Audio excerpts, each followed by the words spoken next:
don't know if you're familiar with this book. That's a great book. Yeah, It's a great book. Yeah, it is. And I've had every pastor ought to get this book. Yeah. If you want something. Erwin was at our event last year. He's a Chicago-based guy. He's great. Because what the question is, I know a little bit about how you went from Turning Point USA, and you added the faith Yes, sir. element. But you went out and you started going to pastors' conferences. Yes. And you started mingling with pastors.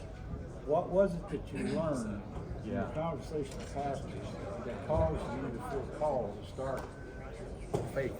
It's a great question. So, I had no plans at all. The campus stuff remains, the main majority of our programming. This is all I did for 10 years. I had no plans to do anything with the church, and I'll tell you the quick version of the story.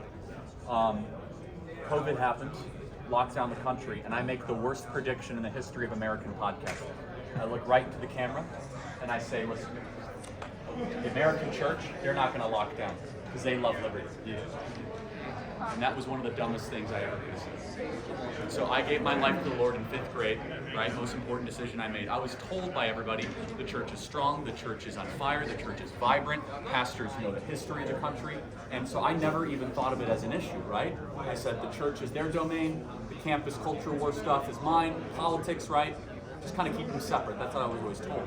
And I was disgusted when I saw churches say, Romans 13, they took Easter from us, Pentecost from us. We could have had a revival in the streets at a time where people were more lonely, alcohol addicted, drug addicted. I get closing for a month, maybe even 2 months. But going into the summer when we were closed, then the second thing that really drove me nuts is these churches speaking to empty congregations on their live streams and then saying that America's a systemically racist country. And I said, look, I'm not here to tell you guys about your theology, but I will tell you about Marxism, because I know that really well.